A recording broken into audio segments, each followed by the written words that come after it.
ہمارے خداؤں کو برا کہتے ہیں. ہمارا پرپوزل ہے. کیا پرپوزل ہے؟ 360 بت ہمارے پاس پہلے سے ہیں. 360. اور تمہارے بھتیجے کے پاس ایک ہے، رحمان. چلو 361 ہم مان لیتے ہیں. ان کے رحمان کو بھی ہم شامل کر لیتے. اب تو مانڈول کر لو. 360 ہمارے، ایک تیرا. تو جاؤ محمد سے کہو کہ ایک تمہارے خدا کو ہم مان لیتے ہیں، ہمارے 360 کو وہ مان لیں، یونٹی ہو جائے. تو میرے نبی نے نہیں کہا کہ ہاں یونٹی ہو سکتی ہے، بلکہ فرمایا چچا جان میرے ایک ہاتھ میں سورج اور دوسرے ہاتھ میں چاند رکھ دیا جائے تبھی میں حق کو حق اور باطل کو باطل کہوں گا. نو یونٹی.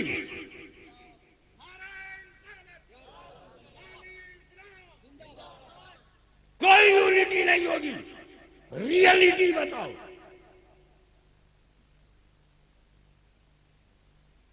ہم کسی مذہب کو تسلیم، ارے مذہب تو مذہب ہے، ہم باطل فرقہ ماننے کو تیار نہیں.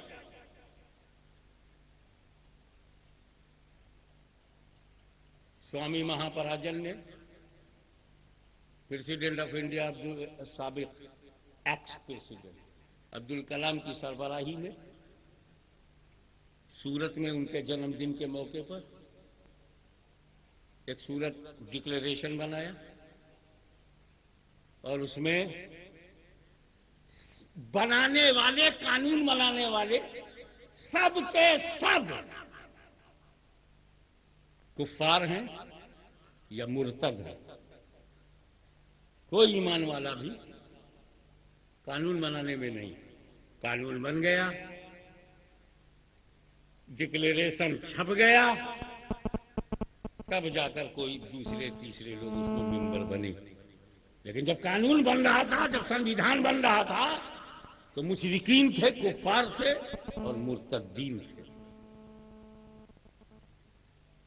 تو اس سنگٹھن کا نام ہے foundation for unity of religions and enlightened citizenship, جس کا شارٹ فارم ہے فیورک.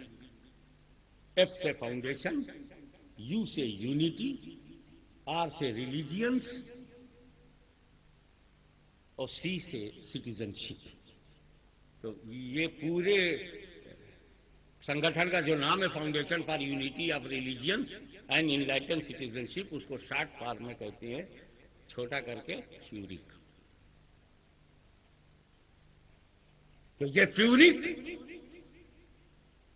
سادھوؤں، سنتوں، جینیوں، بدھسٹ، سکھ، یہودی اور عیسائیوں کی بنائی ہوئی تنظیم ہے. اس کے اندر نہ دارالعلوم دیوبند سے کوئی ممبر ہے، نہ ندوہ سے ہے، نہ بریلی شریف سے ہے. کوئی بھی ذمہ دار عالم دین اس میں ہے ہی نہیں، کیونکہ کفر سے بھری ہوئی اس تنظیم کو جب کچھوسا شریف میں اس کا دستور چھپا، بانٹا گیا، چھپا ہوا بانٹا گیا کہ یہ فیورک تو پورے اسلام کو نگل جائے گی. اکبر کے دین الہی کو نئی بوتل میں اکبر نے جس طرح دھرموں کو ملانا چاہا تھا، یہ سادھو سنت بھی مسلمانوں سے ایمان کا چراغ چھیننے کے لیے فیورک بنایا. یہ فیورک نہ غریب نواز کی دین ہے، نہ اعلی حضرت کی. یہ فیورک نہ محدث اعظم کی عطا ہے، نہ مخدوم سمنانی کی. یہ فیورک کافروں، مشرکوں مل جاؤ. کسی دنیاوی ایشو پہ ملنا اور ہے، لیکن دین کو دین سے، دھرم کو دھرم سے، ریلیجن کو ریلیجن سے ملانا. حق اور باطل اگر مل گیا تو حق رہے گا کہاں؟ جس کو میرے نبی نے کہا تھا ایک ہاتھ میں سورج اور ایک ہاتھ میں چاند رکھ دو تب بھی میں حق بولنے سے رکوں گا نہیں. جب فیورک کے نئے فتنے نے اثر ڈالا، سادھو سنتوں کے اس نئے سپنے سے مشرکوں، کافروں اور مرتد کے نظریے سے جب اسلام کو چوٹ لگنے لگی تو ہندوستان خاموش تھا، مگر اہل سنت و جماعت کا بطل جلیل شیخ الاسلام والمسلمین رئیس المحققین حضرت علامہ مولانا سید محمد مدنی نے قلم اٹھایا. یہ مت سمجھنا کہ کربلا میں حسین کی داستان ختم ہو گئی. جب جب یزید جنم لے گا تب تب حسینی جوہر سامنے آئے گا.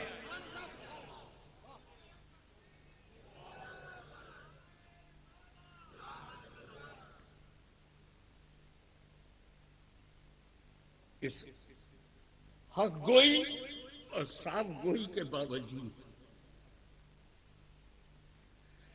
ٹوٹے ہوئے دل سے میں مدینے والے کی تاجداری کے سامنے میرا سر جھکا ہوا ہے. وہ کالی کملی والا ہی ہماری طاقت ہے، ہماری منزل ہے. ہمارے دل پہ، کلیجے پہ چاہے جتنا بھاری ہو، ہم حق چھپا نہیں سکتے. حق کانٹ ہائیڈ.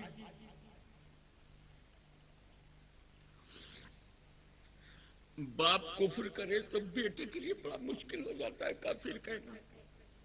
بیٹا کفر کرے تو باپ کے لیے بہت کٹھن ہوتا ہے اپنے بیٹے کو کافر بولنا. لیکن جب میرے رب نے چاہا، پورا قرآن پڑھ جاؤ، پورا قرآن، کسی کافر کا نام نہیں ہے. نبی کریم کے زمانے کے کسی کافر کا نام نہیں ہے. فرعون کا نام ہے وہ موسیٰ کے زمانے کا، مگر ابو جہل کا نام نہیں ملے گا قرآن میں. عتبہ کا نام نہیں ملے گا قرآن میں. شیبہ کا نام نہیں ملے گا. مکے میں جن لوگوں نے میرے نبی پہ اتیاچار کیے تھے ان کافروں کا نام بھی نہیں قرآن میں ملے گا. اگر ملے گا تو بس ایک کافر کا نام ہے قرآن میں، اونلی ون، اور وہ بھی حضور صلی اللہ علیہ وسلم کا سگا چچا ہے. تبت یدا ابی لہب وتب. ابی لہب، جب جبریل امین نے میرے رسول سے یہ وحی کہا تبت یدا ابی لہب وتب، تو نبی کریم کے دل پر یہ تو پڑا نا، میرے چچا کا نام لے کر قرآن میں رکھا گیا. میرے چچا کے قیامت تک لوگ میرے چچا کا نام لے کر کافر کہیں گے. نبی چاہتے تو چھپا لیتے. جبریل نے نبی سے کہا تھا کسی کو پتہ بھی نہ چلتا، مگر دیانت مصطفیٰ پہ قربان ہو جاؤ کہ نبی نے رشتہ نہیں دیکھا، خون نہیں دیکھا، رب کی مرضی دیکھی، رب کا فرمان دیکھا، اور چچا کو بھی کافر کہنا پڑا تو کھلم کھلا کہا، اور اپنی امت کو بتا دیا کہ دیکھ یہ سورہ نازل ہوئی ہے تبت یدا ابی لہب وتب. میں سمجھ سکتا ہوں کہ فیورک میں سادھو ہے، سنت ہے، مجھ سے کیا مطلب؟ سکھ ہے، مجھ سے کیا مطلب؟ یہودیوں کی تنظیم ہے، مجھ سے کیا مطلب؟ عیسائیوں کا ہے، مجھ سے کیا مطلب؟ لیکن اسی میں جب میرا سگا بھتیجا ہوگا،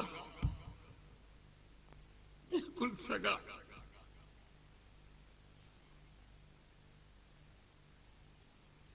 حضرت شیخ الاسلام کے نہ بیٹی ہے نہ بیٹا ہے، یہ آپ سب جانتے ہیں نا. حضور شیخ الاسلام تو اپنے بھتیجوں ہی کو اپنی اولاد کی طرح پالا.